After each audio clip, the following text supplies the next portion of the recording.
On this episode of Law Weekly, we discuss the labor crisis in Kaduna and other states.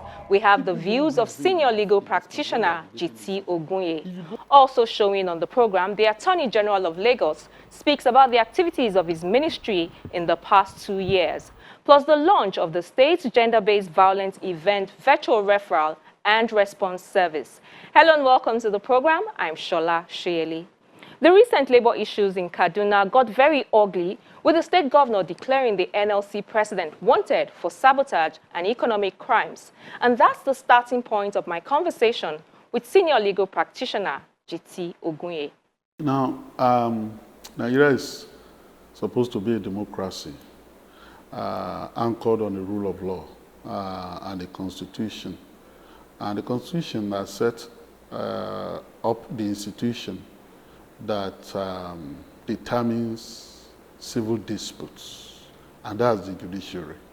And part of that judiciary is the industrial arbitration process and the National Industrial Court. Yes, under our law, there's a provision for arbitration of trade disputes, for awards to be made, which will be binding, and for those who disagree with those awards to appeal further, National Industrial Court with the appellate process, and then get a binding decision. So make no mistake about it, our law has adequate provisions and avenues for resolutions of trade disputes and for the resolutions of this dispute to be binding on all the parties. Unfortunately, the executive branch of government at the state level and at the federal level, management generally in the public sector, usually are recalcitrant. And because they are recalcitrant, they foist a situation of seeming helplessness on the workers. I mean, the question would then be, who will enforce this judgment? Who will enforce these awards against the executive that is established by the Constitution to enforce judgments, to enforce the laws? That is the dilemma. But regardless of the fact that this dilemma is pervasive and prevalent, that doesn't mean that we don't have this. And strike is recognized as a legitimate and lawful weapon at the disposal of workers to push through their labor demands, their worker demands. Now, the problems at the root of the labor crisis in Kaduna and other states are issues of mismanagement of scarce financial resources, overblown bureaucracy, and corruption. Do you agree with those who say that the governor is courageous for taking these steps? Contrary to what the law dictates, the state government came up suddenly to say that it wanted to retrench workers.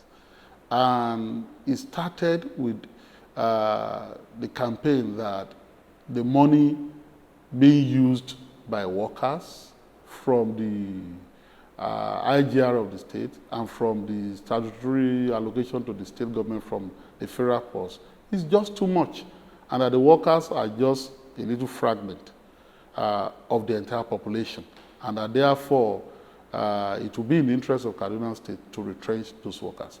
That could be an aspiration. Is it legitimate? I don't think so.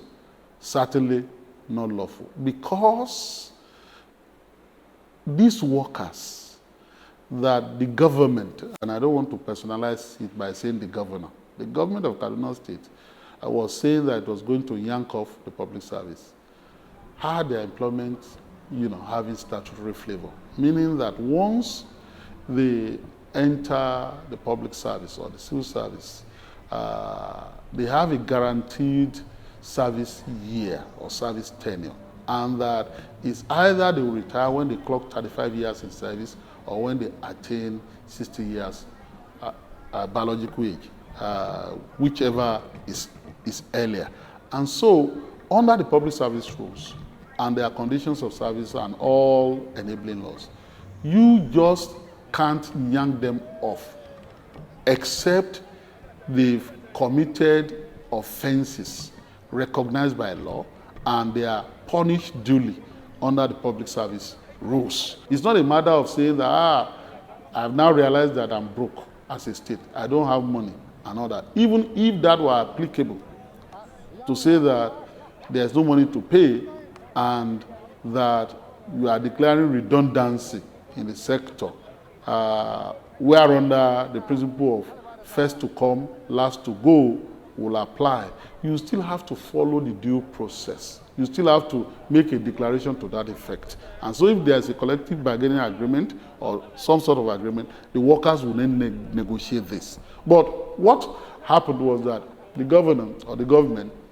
woke up suddenly and said that they wanted to do this. And when the workers then kicked through a legitimate strike, in my view, as I've said, the governor embarked on saber-rattling, making incendiary statements, threatening their national leader that they should not come to Kaduna State, that they will be dealt with severely if they showed up and all that.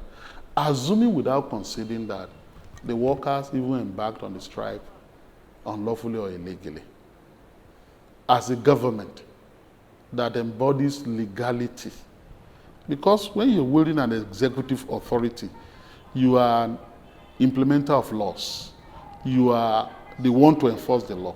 So will you then resort to illegality to confront the alleged illegality of the workers in embarking on the strike? No.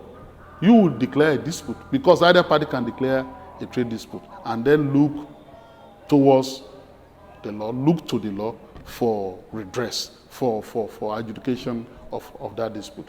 The governor didn't do this, and I feel strongly that the governor didn't act right in that instance. I know that a lot of people have been talking about courage. The governor is a courageous person. Yes, the states are burdened by wages and pensions. They cannot pay. So money needs to be freed to be deployed to capital projects and all that. There is no courage here. Courage means that you have the capacity to bear a burden that is not easy, particularly if you are put in government to bear such a burden. Government talked about providing employment, talks about creating an enabling environment for employment to be generated. So do you do that by sacking workers, thereby ruining their lives and means of livelihood, and thereby ruining their families? That's not what a government does.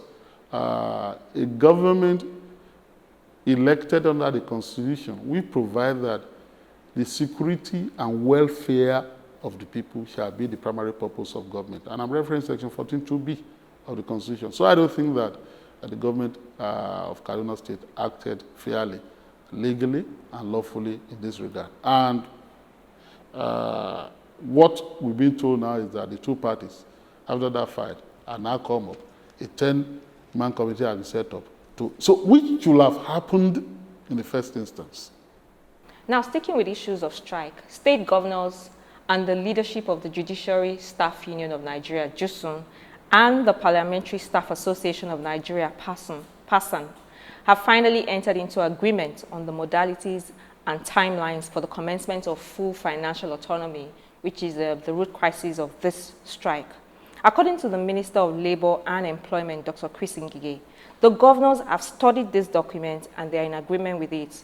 And by Monday or Tuesday, we will see a trigger of the Section B and D, which says governments of the respective states shall credit the accounts of the legislative and judicial arms of government with a pro rata amount due to each arms of government under the 2021 appropriation law.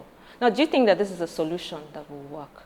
Let's start with what the resolution, the term of that resolution that you just read out as stated. It states, if I heard you correctly, that the government of the respective state shall credit their accounts. That's what the Constitution provides. Section 121, subsection 3.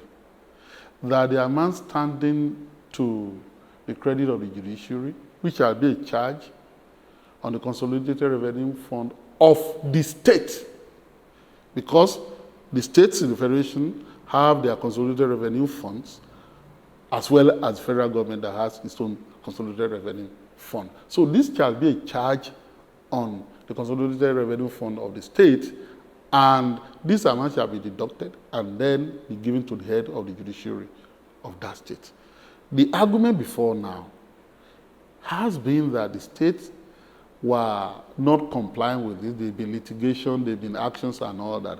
And in order to force the issue, let's have a general nationwide strike, shut down the courts to put pressure on the state or the federal government to do something. And people have been looking up to the federal government. Indeed, there have been a suggestion that based on Executive Order 10, that the Accountant General of the Federation should be mandated to deduct the money from the source, from the center, and then give this money directly to the state.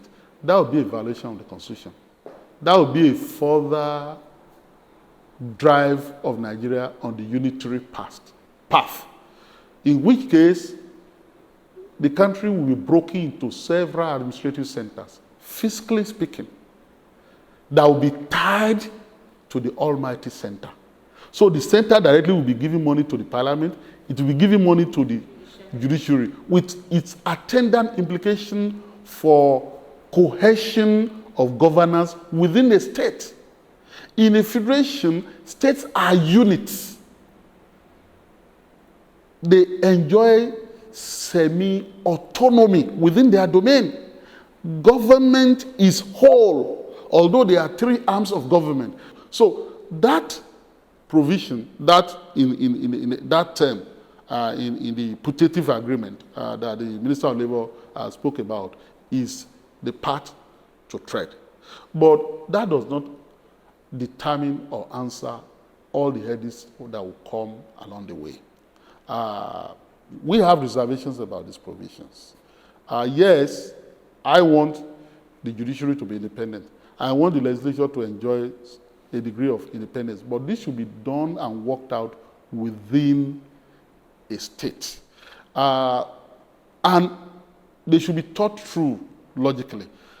Once this so-called vote, or the amount standing to the credit of the judiciary, is given to the head of the judiciary of that state, the question that follows are as follows. One, would the judiciary then be the one to self-drop its budget in promotion of its own newfound financial autonomy and independence? So if it draws up its budget, will it self-approve its budget? If it doesn't self-approve the budget, will it then go back to the legislature that is run away from because it wants to be autonomous and independent to then say, pass the budget? In which case, judges will now be the one to go before the legislature to be defending their budget with all the attendant implications. Number four, judges would they now have to have a tenders board in the judiciary for contract, for capital expenditure, awarding contracts and all that. And if that were to happen, what we see in the executive, where contracts are awarded and corruption follows, or in the legislature. So would that not happen in the judiciary? If it happens in the judiciary, are we therefore near that day when judges will now be going to the EFCC every day or ICPC in respect of the contract they have awarded and in respect of alleged kickbacks? I mean, these are the issues. And right now, enough anticipatory and proactive discussion that would deepen the debate. We're not having that. And that's a problem for me. So yes, the judiciary should be independent. The judiciary should have financial autonomy and all that. But really, it is not the province of judicial officers to now be awarding contract and spending money and all that. It may create other problems that could be worse than the one we intended to solve. That's my apprehension. And I hope that stakeholders will think through all this. Finally, we expect that using the state governors, all of them will come together and ensure that the judiciary is, because conspiracy theorists can indeed allege that these executive people want the judiciary to die, and that they will not do anything so that, and all that. And some people have suggested that perhaps justice should have waited till an election petition period, when the politicians want to use the election petition. At that time, then they're back on strike. No election petition tribunal will sit, and so on and so forth. That's when you should really, really get them. But I think that fighting for justice is eternal. You can do it anytime. So it's not only when it is convenient that you do it. You also do it when it is inconvenient.